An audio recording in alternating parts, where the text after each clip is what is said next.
This week, we're going to explore great places to find the ghosts of Christmases past. Meaning, we're going to visit historic places that deck the halls in a major way for the holiday season and give you a sense of Christmas from times gone by.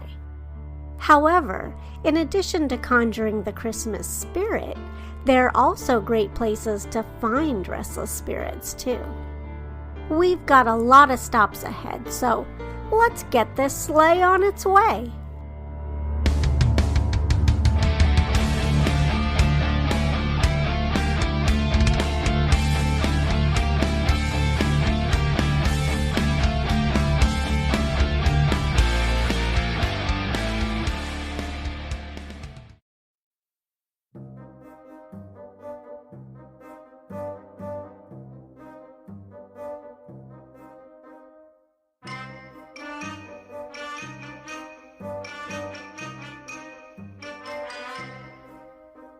Hello, fellow restless spirit. Thanks so much for tuning in to sail the airwaves with me for our haunted Christmas season. As I mentioned to start this episode, this week we're heading to historic haunted places dedicated to bringing the Christmas season from bygone eras alive. Before we head off to our first stop, I'll quickly remind you to subscribe if you haven't already. That way, you won't miss any of our episodes. And if you're feeling generous this holiday season and like what you hear, you can help this little elf out by leaving a rating and/or a review if your podcast provider allows it. It really does make a difference, and I appreciate you making the time to take the time. Okay, so without further ado, let's hit our first destination. We'll start out west with a decades-old Christmas tradition. The Bracebridge Dinner at the Ahwahnee Hotel in Yosemite National Park, California.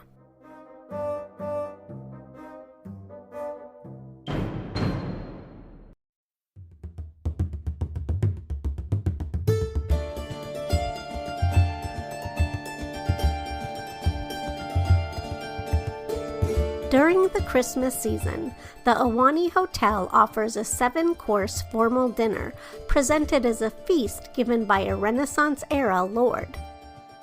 It's inspired by a Yule celebration story, or perhaps stories, from the sketchbook of Geoffrey Crayon, Gent, by the Legend of Sleepy Hollow author Washington Irving. In the story Christmas Eve, Geoffrey Crayon celebrates the holiday at the home of Squire Bracebridge, and in the stories Christmas Day and Christmas Dinner, Christmas festivities in the Old English tradition continue at Bracebridge Hall, as does Christmas dinner feasting. Irving would also publish a novel called Bracebridge Hall or The Humorous Melody, but I'm pretty sure it's the stories from the sketchbook that inspire the grand Ahwahnee dining room's transformation into Manor Hall for its special dinner theater every Christmas. Well, I should say it did every year since 1927 until the COVID-19 pandemic canceled it in 2020 and again in 2021. Or spent it in hibernation, as they put it in the cancellation notice on their website. Speaking of olden times, back when I had cable and Travel Channel showed shows about travel, they featured this 17th century English feast at the Ahwahnee Hotel that happens every Christmas. As soon as I saw the hotel, I was like, there has to be ghosts there. So I researched it to find out if it had any, paranormal activities for a post I wrote about best places to find the ghosts of Christmas past, which sort of ended up inspiring this episode. What I found out was that one of the hotel's former operators, Mary Curry Tresidor, has been reported on the 6th floor, where she used to live. Maids have also reported a rocking chair rocking on its own in the parlor of a 4th floor suite, but the catch to this one is there is no rocking chair in that room. Other reports suggest ghosts from when the hotel was used by the Navy as a convalescent hospital in 1943 might account for sightings on the mezzanine level and the third floor.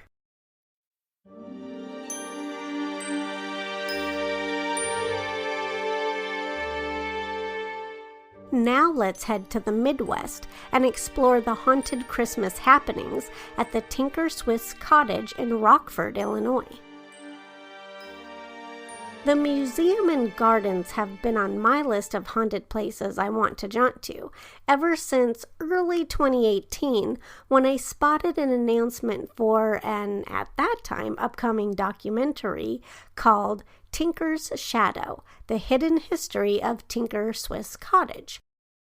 I went to investigate what it would be about and was smitten as soon as I saw the cottage, which envision quotes around the word cottage because I don't know about you, but when I hear that term to describe a house, I think small, quaint, and cozy. But the Tinker Swiss Cottage, with its Swiss, someplace in the Alps style Victorian architecture, definitely looks quaint and cozy, but it's not exactly small. But it is open about its ghosts. Haunted Rockford sometimes conducts ghost tours there. And if you're a fan of ghost hunters, it was on Season 8, Episode 20. In addition to seeing full-bodied apparitions, other activity that's been reported includes being touched, as well as hearing voices, whistling, humming, and children playing. And speaking of haunted Rockford, this year they did a Ghosts of Christmas Past tour at Tinker.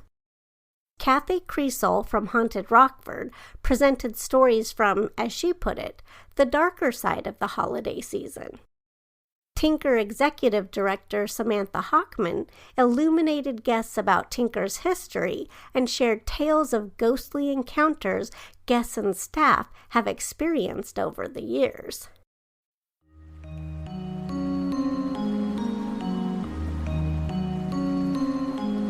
Now let's head east for some coastal haunts, starting out by checking out how they invoke the spirit of Christmas past in Mystic, Connecticut. Downtown Mystic's Lantern Light Village at the Mystic Seaport Museum, as they describe it, is designed to exemplify the differences between the modern and 19th century holiday seasons.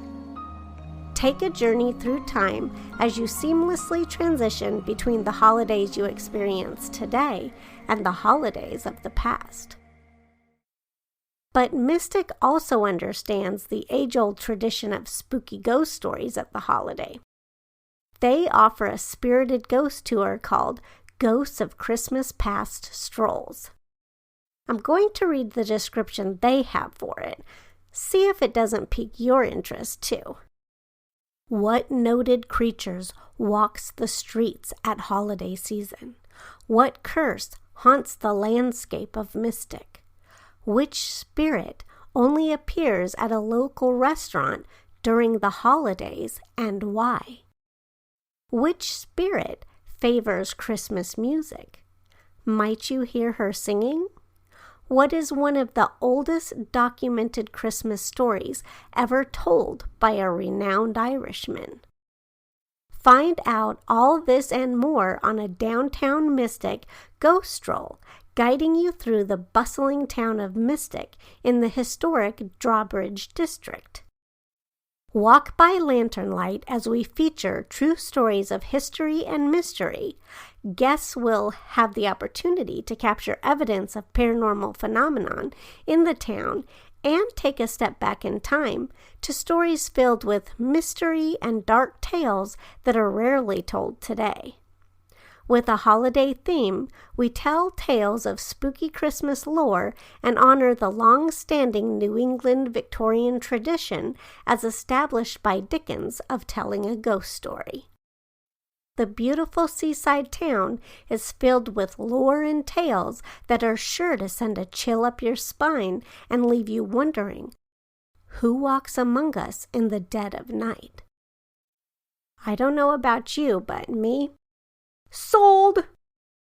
All of that sounds right up my alley and makes me want to book a trip to Mystic right now.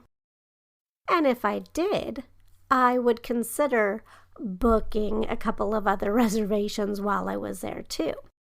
One at the Captain Daniel Packer Inn, a restaurant in Mystic. It's believed 7-year-old Ada Clift haunts the establishment. However, she's mostly drawn to other children. Does Smalls count? It might be considered bad form or child endangerment or something to use a kid just to try and make contact with a ghost, right? But Smalls? Well, he is child size and he loves making new friends. Maybe Ada would be curious about him and make her presence known to us that way. The other place I'd look into booking, it's just fun to say. If you're bored, it's kind of like Hakuna Matata. Just say booking and see if it doesn't make you feel better. Anyways, the other place that I would want to stay has another captain name. Captain Grant's 1754 is a spooky stay a short drive from Mystic. It's a National Historic Inn with 5 bedrooms that's decorated in vintage decor, and it looks absolutely New England charming. There's a tab on the inn's site called Author's Page, which is a little bit misleading, but if you click that, that's where they showcase Carol Matsumoto's book, The Ghosts of Captain Grant's Inn, which gives a history of the house, accounts of its hauntings, and examines the spirit world and the science of investigating it.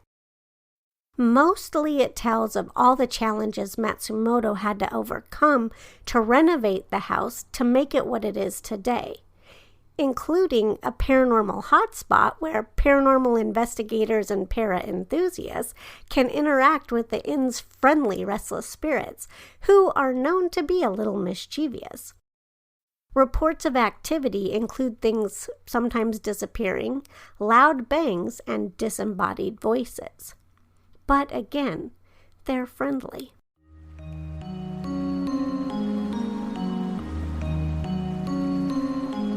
We're going to stay on the East Coast as we drop down to check out how they celebrate Christmas in Victorian Cape May, New Jersey. Back in 2010, Haunt Jaunts unofficially awarded Cape May with the distinction of being the city that best promoted its paranormal tourism. The seaside vacation spot is a National Historic Landmark thanks to all of its Victorian architecture. Back in 2010, I couldn't help but take note of all the ways it embraced itself as a haunted travel destination. At Christmas, there are many ways to feel the ghosts of Christmas past in Cape May, including with a good old-fashioned Christmas parade and tree lighting ceremony. They also have a variety of tour options too, including holiday lights trolley rides, Christmas candlelight light tours, and a lamp lighter Christmas tour. They even have a Ghost of Christmas Past trolley tour. Many of the tours pass by some of Cape May's most haunted places, including the Congress Hall Hotel, which also transforms itself into a winter wonderland for Christmas, with activities like igloos for dining in, train rides, and even breakfast with Santa. The third-floor hallway of the hotel is rumored to be haunted, and reports of hearing children playing when no children are around is not uncommon.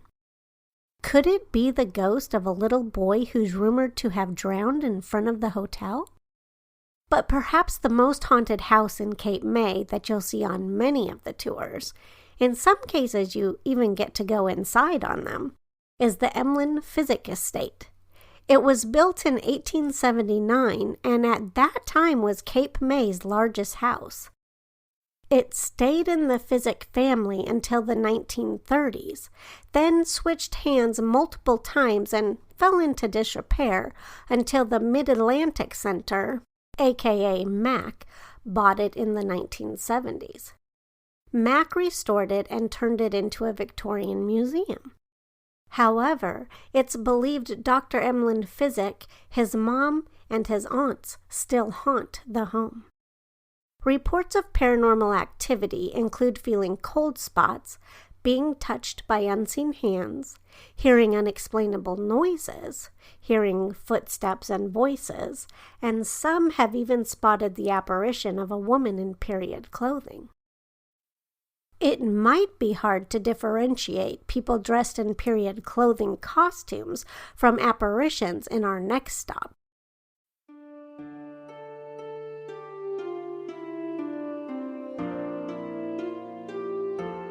Let's explore what Christmas in historic Williamsburg, Virginia has to offer. If you really want to immerse yourself in 17th and 18th century Christmastide celebrations, visit the Outdoor Living History Museums at the nearby Jamestown Settlement and the American Revolution Museum at Yorktown. As Visit Williamsburg put it, both will be decked in boughs of holly for the annual event that features musical demonstrations, holiday food, and live stories.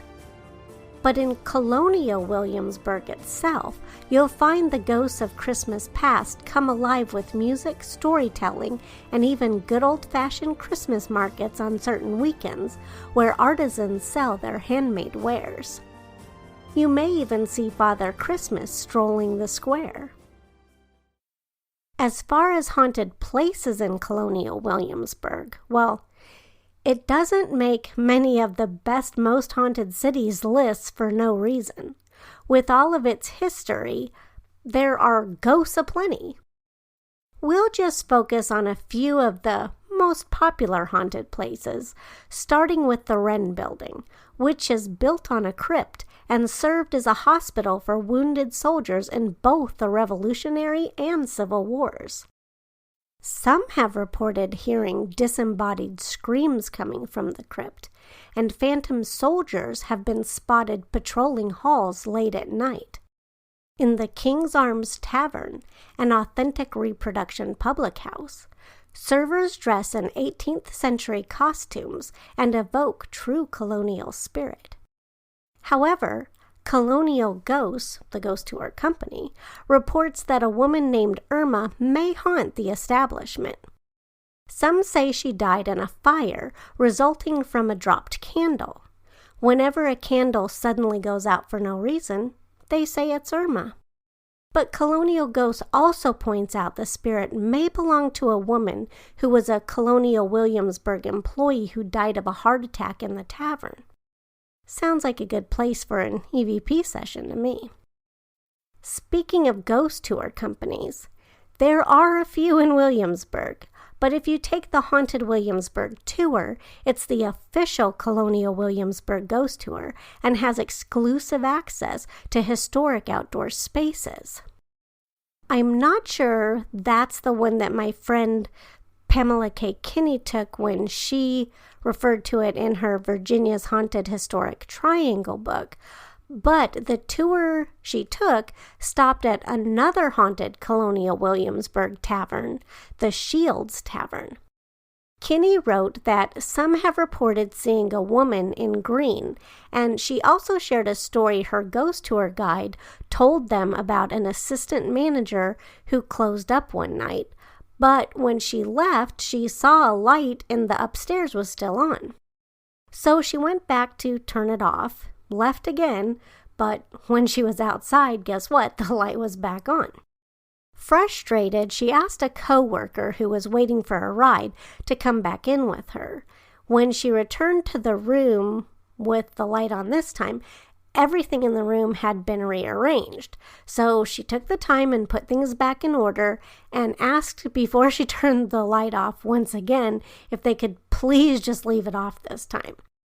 When she got back outside, the light was off, but she saw the silhouette of a man in a tricorn hat in the window. But perhaps the most haunted place in Colonial Williamsburg is the Peyton Randolph House. The house dates back to the early 1700s. According to Dennis Hawk's Haunted Places National Directory, the house has seen a number of deaths, including those of small children and a couple of suicides. In her book, Pamela K. Kenny says there may be as many as 23 ghosts haunting the house. Both books report apparitions aren't uncommon, as is the sound of hearing glass breaking or mirrors shattering. They also both mention scary incidents concerning the basement. In Hawk's book, he says some have heard moaning coming from the basement. In Kinney's, she related a story her ghost tour guide shared about a guard who was making his rounds in the house. For whatever reason, he ended up stuck down in the basement. When no one had heard from him for a while, they went to check on him and found him looking terrified, crouched in the basement with his gun unholstered. He wouldn't say what had happened, but he did say he'd never step on a Colonial Williamsburg property again.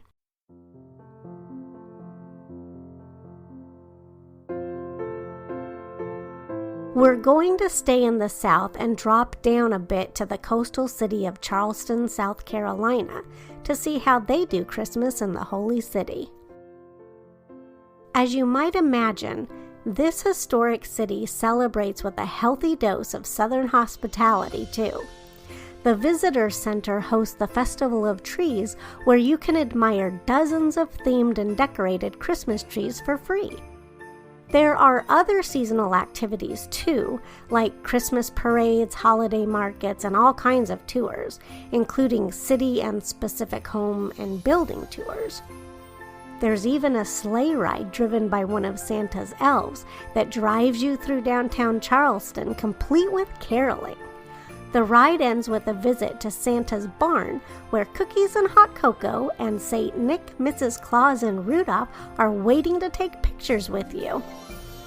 Sounds both magical and delicious. Or magically delicious, as Lucky the Leprechaun would say, which he looks like an elf, but I think leprechauns are closer to fairy folk and are definitely a symbol of St. Patrick's Day, not so much Christmas, but I couldn't help using a saying because it was perfect. Anyway, let me bring myself back to the topic at hand and proceed on to examining Charleston's haunted places. But where to begin? There are literally dozens and dozens. The best researched online accounts of them come from Southern spirit guide Lewis Powell IV. There were so many that he had to break them up into 3 separate posts on his site, which navigate haunts north of Broad, south of Broad, and Charleston environs. He's very theatric and has such a way with words. If you don't know the Southern spirit guide Lewis Powell IV, go check him out. I have definitely linked to the reference sources that I used from him in the show notes. North of Broad is where you'll find the St. Philip's Episcopal Church, which is a stop for many ghost tours. But the church has a definite stance on the matter. As Powell noted, they put up a sign that says, "The only ghost at the church is the Holy Ghost." Other notable haunts include the Aiken-Rhett House, where some have reported seeing apparitions of women. It's one of the restored Victorian residences you can tour during Christmas in Charleston. And then there's one of my favorites, Poogan's Porch, which is a restaurant on Queen Street that's named in honor of a dog. They tell the story on their site of how in 1976, the last residential owners moved away. The dog, Poogan, wasn't exactly theirs. He was more of a neighborhood dog. But he seemed to like the porch at 72 Queen best. Here's what the restaurant wrote about him on their website.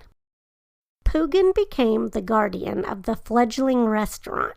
From his perch on the front porch, he presided over the renovation process, and when we opened our doors for business, he greeted our first guests warmly. The restaurant family cherished him. He became an institution. Poogan died a natural death in 1979. This building is his monument. Some say Poogan's spirit still lingers there. Powell noted the spirit of a woman named Zoe St. Armand, one of two unmarried sisters who once lived in the house, has been spotted by both staff and patrons in the women's restroom and on the stairs. A little outside of the city, what Powell calls Charleston and Byron's, there's Drayton Hall, one of Charleston's plantations turned museums. With almost 300 years of history saturating its walls, having witnessed and lived through both the American Revolutionary War and the Civil War, it's no wonder some believe they see spirits here. One of them may even be William Henry Drayton. Is he the man looking out of windows or walking down the avenue who some visitors and staff have reported seeing? Possibly. On select dates during the Christmas season, Drayton Hall offers candlelight tours. They're not necessarily ghost tours, but whether you see any paranormal activity or not, you'll get to enjoy a spirited evening either way. Charleston's other popular plantation that visitors flock to, one that's also said to be haunted, is Boone Hall. This year, the plantation and gardens hosted a Christmas tree festival, which was 3 days of food, music, vendors, and activities that included ornament decorating, a festive photo booth, and their classic festival Ferris wheel. However, for the whole season, the entire home is decorated for the holiday, which visitors can see during a tour of the home. And perhaps while you're exploring the Boone Hall plantations and gardens, you may glimpse one of the ghosts. Some have reported seeing the ghost of a soldier, others have reported seeing ghost slaves, and CHS Today reported the most commonly reported apparitions are of a young boy and girl. Basically, if you're looking for a place where you can step back in time to feel the spirit of Christmas past and perhaps find some ghosts, Charleston is a really great place to do that. Whether you're visiting one of the plantations or any of the city's many other haunted places.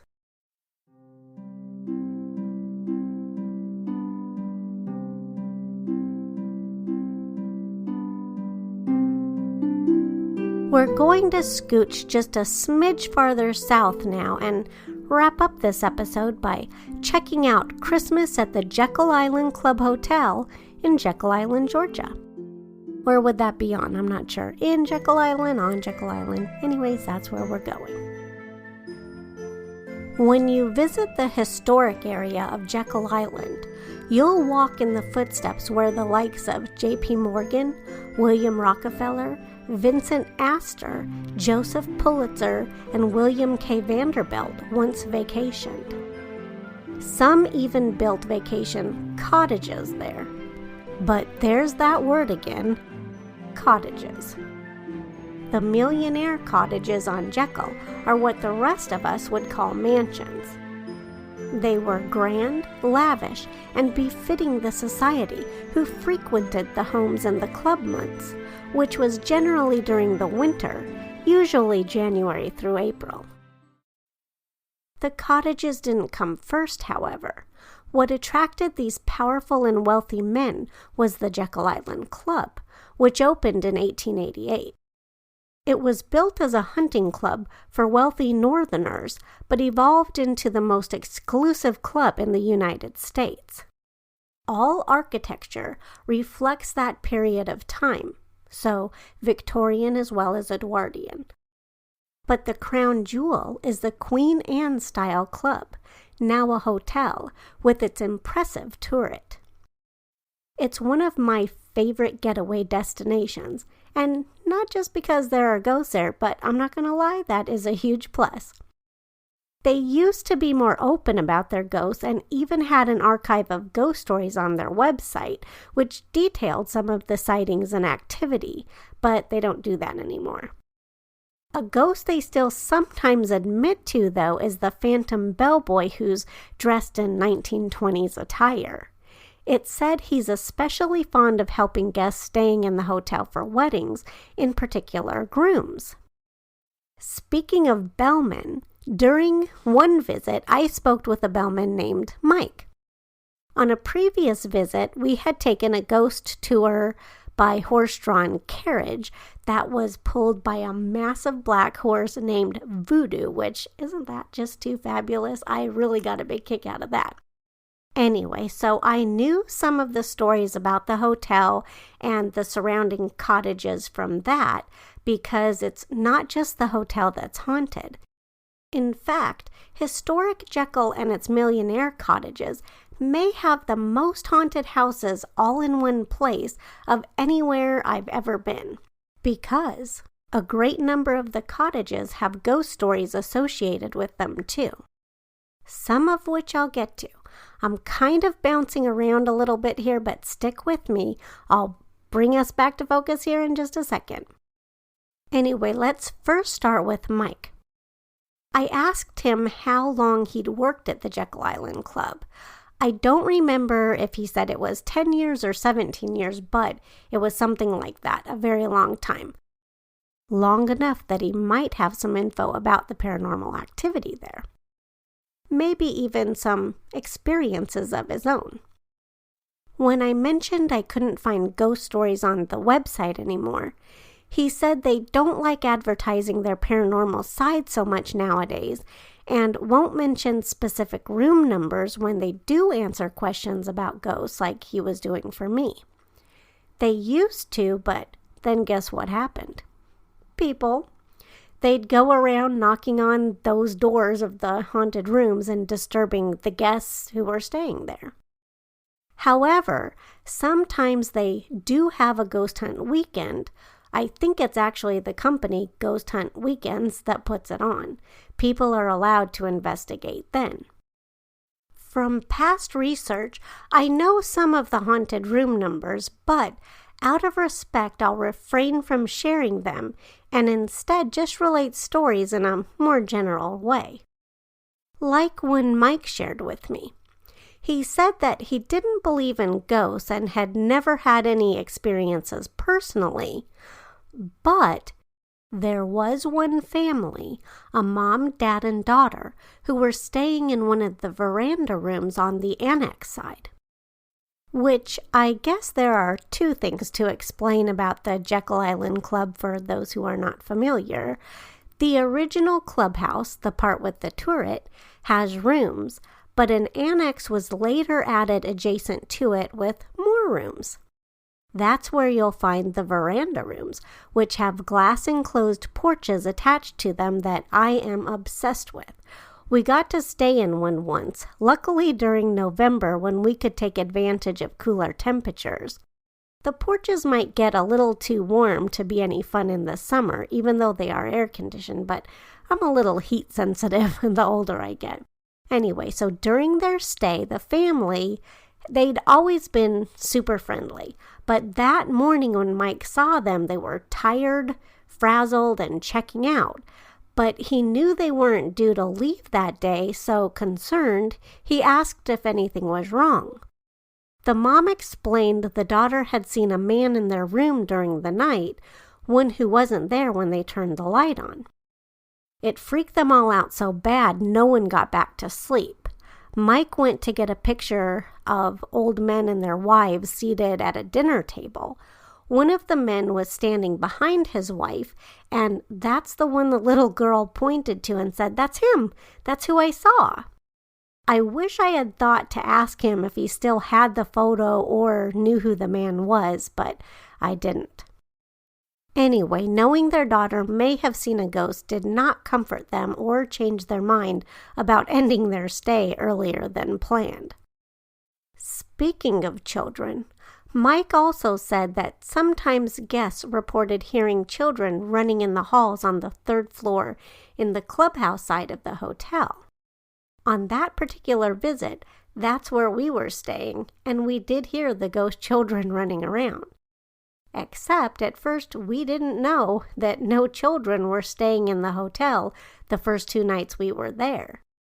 A family with 3 kids checked into the room next to us during our last couple of nights, which is how we discovered there were no other kids before that, even though we heard them running around upstairs.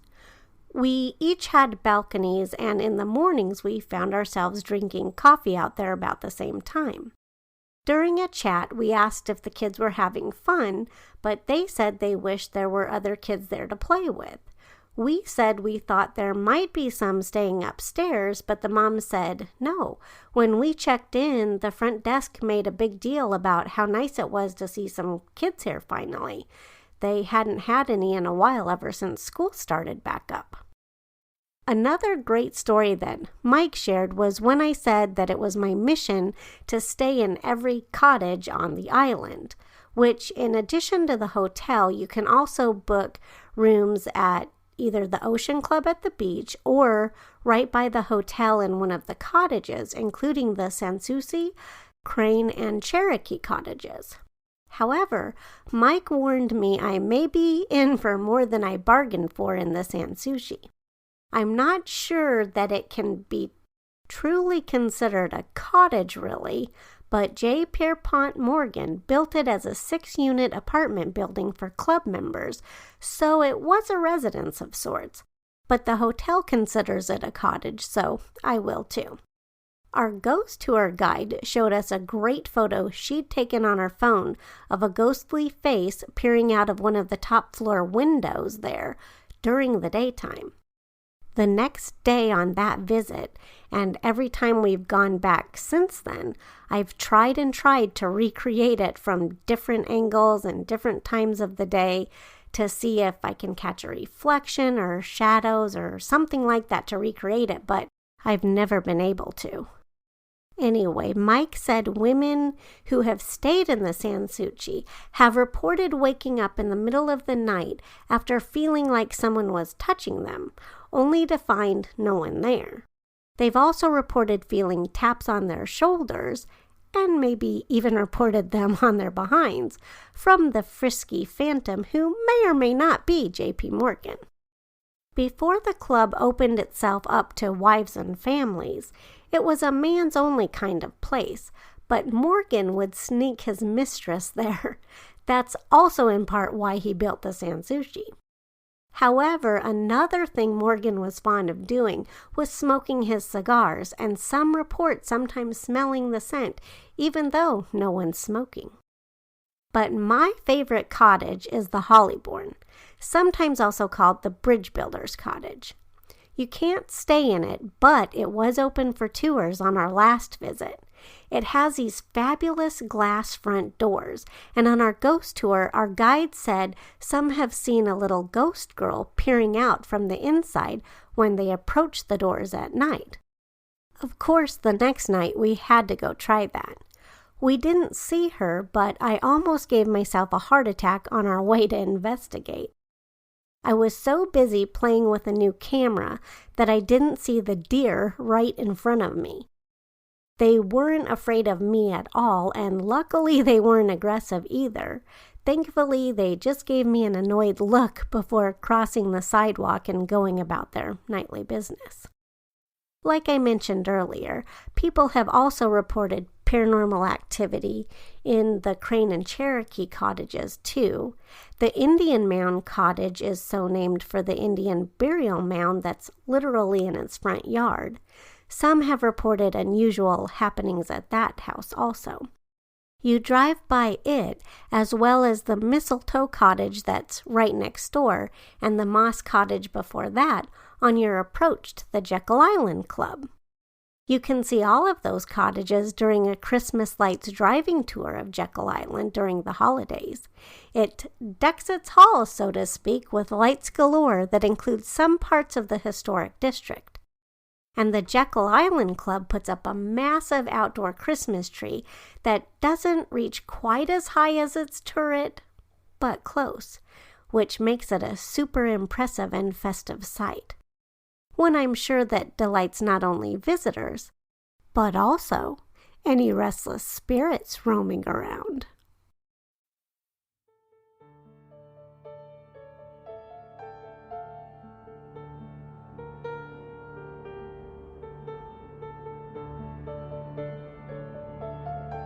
Thank you so much for tuning in for our exploration of the best places to find the ghosts of Christmas past, the second episode of the Haunted Christmas season here on the Haunt Jaunts podcast. My name is Courtney Maroc, and it's been my pleasure to be your host and guide for this audio journey. Next week, I have a little treat in store for you. Did you know that the winter solstice is the second most haunted time of the year? Samhain, or Halloween, is the first. Except the hauntings that happen during Halloween aren't quite the same as the ghosts that come to visit during the Christmas season/winter solstice. If anything, they might be more like those of Dia de los Muertos. Samhain is more of the dead in general coming back. Yule hauntings are much more Dickens-esque, like Marley and the Ghosts of Christmas Past, Present, and Future. Winter solstice hauntings have a purpose and some link to the season's death rebirth theme. But regardless of the reason or season, if a ghost comes to visit, it makes for a good story. It just works out nicely that Christmas time ghost stories are a little less scary and a bit more heartwarming. That's what we're aiming for next week, when I'll share an original story with you called Making Merry, Night of the Living Christmas Decorations. It doesn't exactly involve either ghosts or, as the title might imply, zombies, but in a way, possessed objects are involved, and it's definitely full of Christmas spirit. If you're curious to listen to this stocking stuffer for your ears, the best way to ensure you don't miss it is to subscribe to the Haunt Jaunts podcast if you haven't already. And now it's time for me to hop on out of here. Until we sail the airwaves together again, ciao for now.